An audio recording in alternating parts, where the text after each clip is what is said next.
అందరికీ నమస్కారం. కథల పల్లకి ఛానల్కి స్వాగతం. ఇప్పుడు మనం చెప్పవే ప్రేమ పార్ట్ 24 విందాం. ఓడిపోయిన ఆటగాళ్లు పెవిలియన్ చేరినట్టుగా గదిలోకి వెళ్లారు ముగ్గురు. వెంటనే శివ చైతు మీదకు దూకాడు. రేయ్, సత్యహరిశ్చంద్రుడు వారసుడా, అలా ఎలా నిజం చెప్పేశావురా అని అడుగుతూ గింజుకుంటూ బెడ్ మీద పడ్డారు ఇద్దరు. చైతు శివను వదిలించుకోవడానికి ప్రయత్నిస్తూ, ఏం చేయమంటావు, స్క్రిప్ట్ ముందే లీక్ అయ్యాక కూడా యాక్టింగ్ చేయాలా ఇంకా అని అడిగాడు. దాంతో శివ చైతును వదిలేసి, అంటే అని అడిగాడు. ఇంతలో అను మాట్లాడుతూ, అమ్మ వాళ్ళకి ముందే తెలుసు మనం ఎక్కడికి వెళ్ళాము. వచ్చాక ఒక్కొక్కరికి స్క్రీన్ టెస్ట్ పెట్టారంతే. అందులో నువ్వేమో టాప్ చేసావు అందాను. దాంతో శివ వా అని తలకొట్టుకుని, మరి నీకెలా తెలుసురా అన్నాడు చైతుని చూస్తూ. అను మెసేజ్ చేసింది అంటూ ఇంకా చెప్పేలోపే, ఓసి స్వార్థపరురాలా, అన్నగా నాకు కాకుండా ఫ్రెండ్ అని వాడికి పెట్టావా మెసేజ్ అని అడిగాడు శివ. ఓయ్, ఎక్కువ మాట్లాడుకు, ఇద్దరికీ పెట్టాను, నువ్వే చూసుకోలేదు అందాను. మెసేజ్ పెట్టావా అని ఫోన్ చూసుకుని సారీ అన్నాడు అనుని చూస్తూ శివ. ఛ, నువ్వు సారీ చెప్పడం ఏంట్రా అన్నాడు చైతు. అవునన్నయ్య, నువ్వు క్షమాపణ అడగకూడదు. ఇన్ఫ్యాక్ట్ మేమే వచ్చాక నీకు థ్యాంక్స్ చెప్దామనుకున్నాం అందాను. ఆ మాటకి శివ నవ్వుతూ, నాకు థ్యాంక్స్ ఎందుకను అని అడిగాడు. మరి నువ్వు లేకపోతే ఈ ట్రిప్ సాధ్యమయ్యేదా, ఇన్ని మెమరీస్ వచ్చేవా అన్నాడు చైతు. నా వల్ల నేనేం చేశాను చైతు అన్నాడు చిన్నపిల్లాళ్ళ శివ. అన్నయ్య, ఇలాంటప్పుడే గుండెని రాయి చేసుకోవాలి. ఒక్కోసారి మనం ఎంత దాచుకుందామన్నా డబ్బు దాగదు అంది భుజం మీద చెయ్యేశాను. అను మాటలకి శివ ఆలోచించగా అర్థమైంది. దాంతో గబాలను లేచి కబోర్డ్లో ఉన్న షెల్ఫ్ ఓపెన్ చేసి చూస్తే వెంకటేశ్వర స్వామి బొమ్మ కనబడింది. అది చూసిన శివ, ఇందాక నిన్నేమన్నానే, స్వార్థమా కాదే, శాడిస్ట్వి, అన్నే డబ్బులు కొట్టేసి వాడిని ట్రిప్కి తీసుకెళ్తావా, పైగా వీడు శివ విషల్ రాకెట్ రా అని స్లోగన్ ఒకటి నా ముఖానికి అంటూ ఫుల్లుగా తిడుతున్నాడు శివ. శివ మాటలకి అను చైతు పొట్ట చెక్కలయ్యేలా నవ్వుకున్నారు. సర్లేరా, నువ్వు పార్టీ ఇచ్చావు, మేము కాదనకుండా తీసుకున్నాం, మళ్ళీ మాకు కుదిరినప్పుడు ఇచ్చేస్తాం అన్నాడు చైతు. ఆ మాటకి శివ నిన్ను అంటూ కొడుతున్నాడు. ఇంతలో కింద నుంచి పిలుపు, ఎంతసేపురా అని. ఆ మాటతో గప్చుప్గా తినడానికి వెళ్ళారు. భోజనాలు అయ్యాక శ్రీధర్ గారు వాళ్ళ ఎంజాయ్మెంట్ ఖర్చు ఎంత అయిందో కనుక్కొని వాళ్ళ చేతిలో పెట్టారు. నిజానికి అంతకన్నా ఎక్కువే ఇచ్చారు. డబ్బులకు తన పిల్లలు ఎక్కడ ఇబ్బంది పడకూడదు అనుకుని. తీసుకున్నాక ముగ్గురు చెప్పకుండా వెళ్ళినందుకు సారీ అని చెప్పి మిగతా ముగ్గురిని చుట్టేసి ఎలాగోలా కాకపట్టేశారు. కాలం గడుస్తుండగా అను చక్కగా ఎగ్జామ్స్ రాసింది. ఎగ్జామ్స్ అయిన దగ్గర నుండి ఒకటే ఆలోచన మొదలైంది, చైతుతో ఎప్పుడెప్పుడు చెప్పేద్దామా అని. అందుకు కారణం చైతు ప్రవర్తన. అను ప్రతి సమస్యను చెప్పకుండానే అర్థం చేసుకుంటాడు. ఆహాని సంతోషపడే లోపలే మళ్ళీ తనది కేవలం భ్రమ అన్నట్టుగా ఉంటే ఎటూ తేల్చుకోలేక ఇక చెప్పేద్దామని గట్టిగా ఫిక్స్ అయింది. తనకు తాను చాలాసార్లు ప్రశ్నించుకుంది, తను చేస్తోంది సరైనదేనా అని. కానీ ప్రతిసారి తన మనసు అనేక సమాధానాలు ఇచ్చింది అనుని సమర్థిస్తూ. ప్రయత్నించగా తనకు తానే ఒకనాడు ముహూర్తం పెట్టుకుని శివ లేనప్పుడు, కేవలం చైతు ఉన్నప్పుడు గదిలోకి వెళ్ళి మళ్ళీ తన ధైర్యం చాలక బయటకు వచ్చేస్తూ ఇలా కనీసం గంటలోనే 10 సార్లు తిరుగుంటుంది. ఈసారి కూడా అలాగే వెళ్ళొచ్చేస్తుంటే అది చూసిన చైతు, అను వాకింగ్ ప్రాక్టీస్ చేస్తున్నావా ఏంటి అని అడిగాడు నవ్వుతూ. కానీ అను ఏం మాట్లాడలేదు, తలదించుకుని ఆలోచిస్తోంది. చైతు 2 సార్లు పిలిచినా పలక్కుండా తన మనసుకు ధైర్యం చెప్పుకుంటోంది. అను అంటూ దగ్గరకొచ్చి కదిపాడు చైతు. ఏంటి చైతు అని దగ్గరపడి అను. అది నేను అడగాలి, ఏంటి అంతలా చించే విషయం అన్నాడు చైతు అను తల మీద వేలితో తడుతూ. ఏం లేదంటూ అను వెనుతిరిగి వెళ్ళిపోతుంటే తన నాపి బెడ్ మీద తీసుకొచ్చి కూర్చోబెట్టి ఎదురుగా కూర్చున్నాడు. ఇప్పుడు చెప్పు, ఎనీథింగ్ రాంగ్ అని అడిగాడు చైతు. దానికి అను తన తలను అడ్డంగా ఊపింది. పోనీ ఎవరైనా ఏమైనా అన్నారా అని అడిగాడు. అంది. మరి ఇంకేంటి అన్నాడు కొంచెం సాగదీస్తూ. దాంతో అను గట్టిగా ఊపిరి వదిలి, చైతు నువ్వంటే నాకు ఇష్టం అంది సూటిగా కళ్ళలోకి చూస్తూ. ఆ మాటకి చైతు ఏమంటున్నావను అన్నాడు తాను విన్నది కన్ఫర్మ్ చేసుకోవడానికి. అను వెంటనే బెడ్ మీద నుంచి లేచి నుంచుని, అవును చైతు, నేను నీతో ఉన్నంత ఫ్రీగా ఎవరితోనూ ఉండలేను. నీతో ఉంటే నాకు ఇంకేం వద్దనిపిస్తుంది. అమ్మా నాన్న భయం ఉండదు, లోన్లీగా అనిపించదు. నువ్వు తోడుంటే నా ఫేస్ మీద స్మైల్ ఎందుకు వస్తుందో కూడా నాకు తెలియదు. వీటన్నింటికీ ఒకటే answer, I love you Chaitu, I love you అందాను. ఆ మాటలు విన్న చైతు, అను ప్లీజ్ నువ్వు ఇలా మాట్లాడకు అన్నాడు. అను అర్థం కానట్టుగా చూసింది. ఇక మీదట నీతో నేను క్లోజ్గా కూడా మూవ్ అవ్వలేనను. ఐ డోంట్ ఎక్స్పెక్ట్ దిస్ అంటూ ముఖం తిప్పేశాడు చైతు. అంటే అని అడిగింది అను. సారీ అను, నాకు నీ మీద ఎలాంటి ఫీలింగ్ లేదు. అండ్ ఇప్పటి నుండి మనం ఎంత దూరంగా ఉంటే అంత మంచిది అంటూ చాలా సౌమ్యంగా చెప్పాడు చైతు. కానీ అను ఇంకా ఏదో చెప్పబోతుంటే తన్ని గదిలోనే వదిలి బయటకు వెళ్ళిపోయాడు చైతు. అను అక్కడే కూలిపోయింది. కన్నీళ్ళు అలా రాలుతూనే ఉన్నాయి. వాటిని తుడుచుకుని అసలు చైతు ఎందుకు వద్దన్నాడో తెలుసుకోవాలని నిర్ణయించుకుంది. ఆ రోజంతా అను ఎంత మాట్లాడదామని చూసినా చైతు తప్పించుకుని తిరిగాడు, ఎవరికీ అనుమానం రాకుండా. రాత్రి పడుకునే సమయంలో అను ఏడుస్తుందని తెలిసినా పట్టనట్టే ఉన్నాడు. కానీ ఎంత అను దగ్గరకు వెళ్ళకూడదనుకున్నా చైతు వల్ల కాక ఇక శివ పడుకున్నాడని నిర్ధారించుకున్నాక లేచి తన దగ్గరకు వెళ్ళాడు.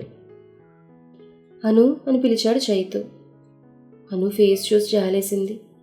దుప్పటి కప్పుకుని ముఖమంతా ఎర్రబడేలా ఏడ్చింది. అను చేతిని పట్టుకుని బయటకు తీసుకెళ్లాడు. ఎందుకను ఇంతలా ఏడుస్తున్నావు అని అడిగాడు చైతు. అను టక్కున తలెత్తి చూసింది. అర్థం చేసుకోవడానికి ప్రయత్నించాను. ఇష్టముందని నువ్వు ఎలా చెప్పావో ఇష్టం లేదని నేను అలాగే చెప్పాను. నువ్వు ఇలా ఏడుస్తుంటే నాకేదో తప్పు చేసిన ఫీలింగ్ కలుగుతోంది. పైగా ఇంట్లో ఎవరికైనా తెలిస్తే ఏమైనా బాగుంటుందా చెప్పు అని అడిగాడు చైతు. నీకు ఇష్టం లేనప్పుడు ఇప్పుడు ఎందుకు నా దగ్గరకు వచ్చావు? నా ఏడుపు నన్ను వదిలేయచ్చుగా కాస్త గొంతు పెంచుతూ అడిగిందాను. దాంతో చైతు కోపంగా, పిచ్చిదానిలా మాట్లాడుకాను, నిన్నటి వరకు మన ఫ్రెండ్స్. నిన్నటి వరకు ఏంటి, ఇక మీదట కూడా నువ్వు నా ఫ్రెండ్వే. అలా అని నువ్వు నన్ను ప్రేమిస్తున్నానని చెప్తే ఒప్పుకోలేను. అలాగని నేను వదిలేయలేను అన్నాడు చైతు. నేను అలా అనుకోలేను చైతు, ప్రేమించిన నిన్ను ఫ్రెండ్గా ఎలా అనుకుంటాను అందాను. అయితే ఇంక చేసేదేం లేదను, పొద్దున చెప్పింది. మనం దూరంగా ఉండడమే దీని సొల్యూషన్ అని గట్టిగా చెప్పి మళ్ళీ గదిలోకి వెళ్ళిపోయాడు చైతు. తర్వాత నుంచి ఇంట్లో వాళ్ళ ముందు మాట్లాడుకున్నా చాలా వరకు చైతు అనుని పూర్తిగా అవాయిడ్ చేసేవాడు. అను తన కోసం చేసే ఏ పనిని తను యాక్సెప్ట్ చేయకూడదని నిర్ణయించుకున్నాడు. మెల్లగా చైతుని అర్థం చేసుకుందాను. అతడు చెప్పిన దాంట్లో కూడా నిజం ఉంది. సరే, ఇప్పటి వరకు ఎలాంటి ఉద్దేశం లేదు, కానీ తన ప్రేమను చూసిన తర్వాత మారుతాడేమో అని చిన్న ఆలోచన కలిగింది. అతడితో ఇదివరకట్లాగే ఉండడానికి ప్రయత్నించేది. కానీ చైతు తన మైండ్ క్లియర్గా పెట్టుకున్నాడు. పొరపాటును కూడా అనుముఖం చూసేవాడు కాదు. ఎంత తన అభిప్రాయం కరెక్ట్ అనుకున్నా చైతు ప్రవర్తనకి అను కుంగిపోయేది. ఒకసారి మాట్లాడి సారీ చెప్దామని అనుకునేది, కానీ చైతు తనకు అవకాశం ఇచ్చేవాడు కాదు. దీనికి తగ్గట్టే సమయానికి శివ కోర్స్ అయిపోవచ్చి ఇంటర్న్షిప్ కోసం ట్రూప్స్తో తిరుగుతూ బిజీగా ఉండేవాడు. అప్పటి వరకు ఎవరెన్ని మాట్లాడినా పట్టించుకునేది కాదు. ఒకవేళ పట్టించుకున్నా ఒక్కరోజే ఉండేది ఎఫెక్ట్. కానీ ఇప్పుడు అలా కాదు కదా. తన భావాలను భయాలను అన్నీ దాచుకుంటోంది. పైకి ఎవరికి చెప్పలేక నలిగిపోయినట్టు అయిపోయింది అను. ఈ వారమంతా ఫైనల్ ఇయర్ ప్రాజెక్ట్ మీద పడింది. వర్క్ అంతా పెండింగ్ పెట్టి చివరి వరకు తెచ్చుకుంది. కనీసం చైతూని అడుగుదామనుకున్నా అవసరం కోసం కలిగే మాటలు వద్దనుకుని ఆగిపోయింది. సబ్మిట్ చేయాల్సిన 2 days ముందు కూడా ఇంకా పని అవ్వక రికార్డ్స్ అన్నీ రాస్తూ అలానే హాల్లో నిద్రపోయింది అను. ఉదయం నందన్ గారు లేపితే కానీ మెలకువ రాలేదు.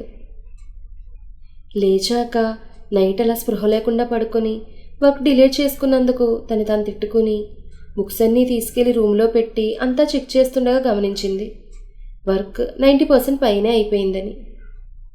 ముందు ఆశ్చర్యపడి ఆ తర్వాత ఆలోచించగా అర్థమైంది అది చైతూ రైటింగ్ అని. అప్పుడే గదిలోకి వచ్చిన చైతూని రికార్డ్స్ని మార్చి మార్చి చూస్తోందను. చైతూ అనుని గమనిస్తూనే తన పని తాను చేసుకుంటున్నాడు. అప్పుడే అను ప్రాజెక్ట్ మేట్ కాల్ చేసింది, వర్క్ కంప్లీట్ అయిందో లేదో తెలుసుకోవడానికి. ఫాస్ట్గానే అయిపోయింది, అంతా కృష్ణమాయ అంది చైతూను చూస్తూ అను. చైతూ టక్కున తల తిప్పేసరికి అను నవ్వుతూ చూస్తుండడంతో ఏమీ తెలియనట్టుగా బయటకు వెళ్ళిపోయాడు. అను నవ్వు మరి కాస్త పెరిగింది. కాల్ కట్ చేసి కాలేజీకి బయలుదేరింది. 2 రోజుల్లో ఉరుకులు పరుగుల మీద ప్రాజెక్ట్ సబ్మిట్ చేసి టైంకి చేసినందుకు గాను ప్రశంసలు కూడా అందుకుంది. అనుకి చైతూ కనీసం థ్యాంక్స్ కూడా చెప్పలేదే అన్న ఆలోచన మనసులో మెదులుతూనే ఉంది. సబ్మిట్ చేసి వచ్చిన సాయంత్రం చైతూకి హార్ట్ఫుల్గా థ్యాంక్స్ చెప్పదలిచి గదిలోకి వెళ్ళింది. కానీ చైతూ అక్కడ లేడు. కిందకి వెళ్తే ఆ రోజు నందన గారు రమణమ్మ గారు దగ్గరున్న గుడిలో ఉత్సవాలున్నాయి వెళ్తున్నామని చెప్పారు. చైతూ గురించి అడిగితే ఇంట్లోనే ఉన్నాడని చెప్పి వాళ్ళు బయటికి వెళ్ళిపోయారు. 1 గంట చూసింది తనే కిందకొస్తాడేమో అని. ఇక్కడ సూచనలు కూడా కనపడలేదు. ఇష్టపడుతున్నాను ఒక్కసారి చెప్పినందుకే మనిషిలో ఇంత మార్పా అని ఆలోచిస్తూ ఇంకొంచెం సేపు గడిపేసింది. ఇక లాభం లేదని మళ్ళీ పైకి వెళ్ళింది. గది కిటికీ దగ్గర ఉంటే పాటల సౌండ్ వినిపిస్తోంది టెర్రస్ పైనుంచి. దాంతో చైతూ ఎక్కడున్నాడో అర్థమై పైకి పరుగులు తీసింది. పైకి వెళ్ళేసరికి చైతూ అక్కడుండే గట్టు మీద పడుకుని కాలు మీద కాలేసుకుని ఆకాశంలోకి చూస్తూ ఇంకా పూర్తిగా చీకటి పడిన సంధ్యవేళలో చందమామలా మెరుస్తున్నాడు.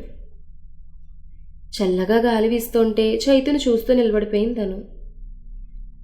చైతూ తన మనసు క్యారెక్టర్ వల్లనే అనుకు దగ్గరైనా కూడా ఏమాత్రం తీసిపోని అందం అతనిది. 6 feet 1 ఇంచు తక్కువ ఉన్నా ఒకరు చూడగానే ఆకర్షించే చిరునవ్వు అతని సొంతం. ఆమెలా ఆలోచిస్తుండగానే చైతూ ఎప్పుడు తను గమనించాడో గాని వెళ్ళిపోవడానికి లేచాడు. చైతూ కదలిక అనులో చలనం తీసుకొచ్చింది.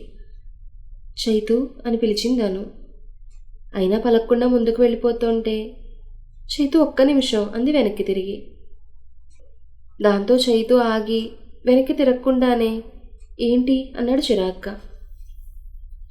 అప్పటి వరకు తన అభిప్రాయం తెలపడం వలన చైతూ ఇబ్బంది పడ్డాడని, సారీ ప్రాజెక్ట్ విషయంలో హెల్ప్ చేసినందుకు థ్యాంక్స్ అని చెప్పాలని చూస్తున్నాను.